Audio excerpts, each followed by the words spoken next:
शिल्पा शेट्टी के साथ योगा करते हैं बाबा। सबसे ज्यादा नुकसान आदमी बातों से करता है, पर अपने दिमाग को कूड़ेदान मत बनने दीजिए। आग लगा दो लोगों में एकदम। तुमको लोग इसलिए मानते हैं कि तुम क्या हो।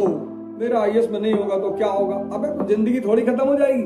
किताबें पढ़िए, ध्यान करिए, योगा करिए, साधना कर, किसी के पीछे मत भागिए।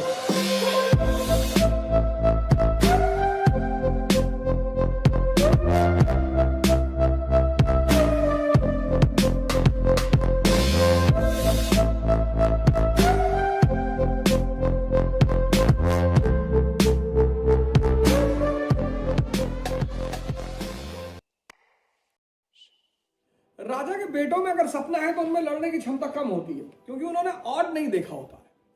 रामचंद्र जी को देखिए, 14 साल जंगल में रहे, भगवान बन गए और फिर अपने बेटों को भी जंगल में रखा, फिर अपने बेटों को भी जंगल में रखा, क्योंकि आंतरिक ताकत बहुत जरूरी है। आंतरिक ताकत इतनी जरूरी। आज का आदमी देखो, आज का स्टूडेंट तो मैं देखता हूं आंतरिक ताकत ही नहीं है। वो ऐसी सी बातों से घबरा जाता है, ऐसी सी बातों से।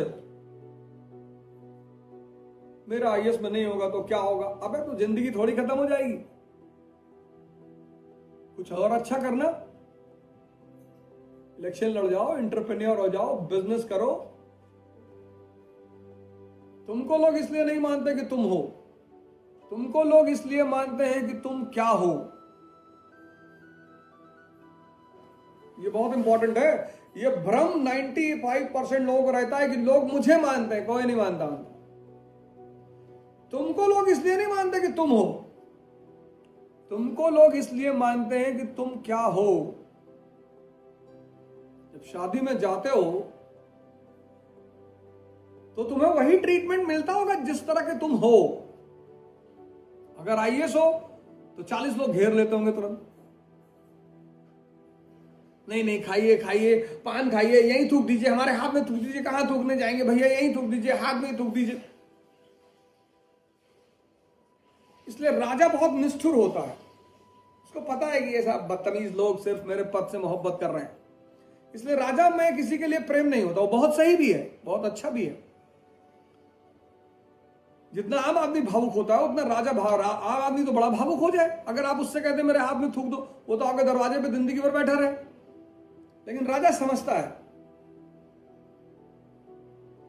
इसलिए राजा बहुत लोड नहीं। इसलिए जब आप किसी राजा के पीछे भागते हैं ना, तो आप अपना टाइम वेस्ट करते हैं। आप उस टाइम को अपनी इंपावरमेंट में, किसी के पीछे मत भागिए। जिंदगी में किसी के पीछे मत भागिए। आप अपने हर सेकंड को यूज करिए अपनी इंपावरमेंट में। किताबें पढ़िए, ध्यान करिए, योगा करिए, साधना कर, किसी के पीछे मत भागिए। और जैसे जैसे ताकतवर आप होते जाएंगे, लोग आपके चारों तरफ इकट्ठा होते जाएंगे। बाबा रामदेव को देखिए, किसी राजा परिवार से है नहीं, किसी सामंत के बेटे हैं नहीं, किसी ब्यूरोक्रेट के बेटे नहीं। उस आदमी ने अपनी पूरी ताकत अपने ऊपर लगाई और आज पूरी दुनिया उस आदमी शिल्पा शेट्टी के साथ योगा करते हैं बाबा। आपको तो ऑटोग्राफ भी ना दे। सदगुरु को देखिए, उस आदमी ने अपनी पूरी समय बहुत जरूरी चीज है, अपने ऊपर दीजिए। अपने ऊपर दीजिए। कुछ नहीं है, योगा ही करते रहिए, ध्यान करते रहिए, किताब पढ़ते रहिए। 24 घंटा कुछ ना कुछ क्रिएटिव होता रहना चाहिए कि आपके उस कर्म से आपको एंटरटेनमेंट भी हो और आपकी ताकत भी बढ़े। और कोई ना भी बुलाए तो कम से कम खुद में तो मस्त हैं। बहुत लोगों के पीछे भागते हैं, वो कार्यकर्ता बनकर रह जाते हैं जिंदगी में। मैंने एक से एक कार्यकर्ता देखे, 30-30 साल से कार्यकर्ता, 40 साल से कार्यकर्ता, 40 साल से कर्मठ कार्यकर्ता, 40 साल से कांग्रेस के कर्मठ कार्यकर्ता। जो लोग बीजेपी के लिए काम करके मर गए, जब बीजेपी पावर में है, उनमें से किसी को टिकट ही नहीं मिला। दिल्ली में केस देखिए आप, किरण बेदी जी को मुख्यमंत्री का उम्मीदवार घोषित कर दिया गया था, उसका फायदा मिला अरविंद केजरीवाल। वो बंदा अपने आप में कंसेंट्रेट करता रहा।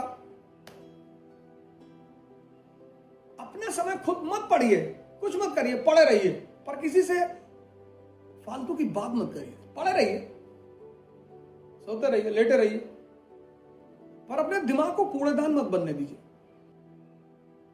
क्योंकि बुरा इस दुनिया में कोई है नहीं, अच्छा इस दुनिया में कोई है नहीं। अगर आप इस मुद्दे पे डिस्कशन करते हैं कि फला आदमी बुरा है, तो आप बहुत घटिया काम कर रहे हैं। कुछ सब इंसानी फितरत पे जीते हैं, हम सब इंसान हैं। कोई शराब पी रहा होगा, कोई अफीम पी रहा होगा, किसी की शादी के बाद 4 गर्लफ्रेंड है, ठीक है, तो दुनियावी बातें हैं, उसमें कौन सी दिक्कत है, उसमें क्या बात करना। सत्संग हो रहा हो, धर्म की चर्चा हो रही हो, ध्यान की बातें हो रही, वो बातें हैं। सबसे ज्यादा नुकसान आदमी बातों से करता है अपना। तुमको लोग इसलिए नहीं मानते कि तुम हो, तुमको लोग इसलिए मानते हैं कि तुम क्या हो। बहुत इंपॉर्टेंट चीज है लाइफ में, इसलिए तुम्हारा क्या होना ज्यादा जरूरी है। टिकटॉक बनाओ, शिवाजी पे बनाओ, भगत सिंह पे बनाओ, राणा सांगा पे बनाओ, राणा प्रताप पे बनाओ टिकटॉक, भेजो गांव गांव लोगों को, उठो जवानों देश की वसुंधरा पुकारती, देश है पुकारता पुकारती मां भारती, ये सब बनाओ। भगत सिंह की कहानी सुना दो, कुछ शिवाजी की सुना दो, कुछ अकबर की सुना दो, कुछ अशोक की सुना दो, नेपोलियन की सुना दो, आग लगा दो लोगों में, एकदम जीत जाएगा देश। सिर्फ पैसे और वेपन पे अगर लड़ाई जीती जाती तो वियतनाम अमेरिका से कभी नहीं जीतता। अमेरिका खुद कभी इंग्लैंड से कभी नहीं जीतता। 1776। अपना पूरा टाइम अपने ऊपर लगाओ, खूब किताबें पढ़ो, खूब ध्यान करो, खूब साधना करो, एक्सरसाइज करते रहो दिन भर। ताकत होनी चाहिए, मानसिक, शारीरिक, आत्मिक। ध्यान कराओ यार, कन्वर्जन कराओ आदमी को।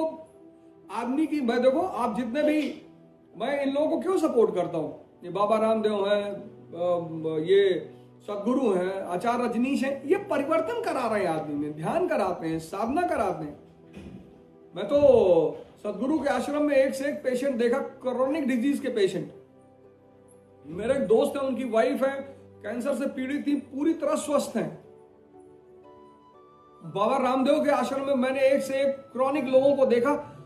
अपना आपका धर्म है ना, उसे आप पब्लिकली एक्सपोज करिए, गैर लोगों को भी बुलाइए। जैसे मुसलमान जमाती हैं, इनको गैर हिंदू, गैर मुसलमानों को भी बुलाना चाहिए। धर्म पे तो चर्चा कर रहे हो। बाबा रामदेव के आश्रम में किसी पे कोई बैन नहीं, सदगुरु पे कोई बैन नहीं, कहीं नहीं।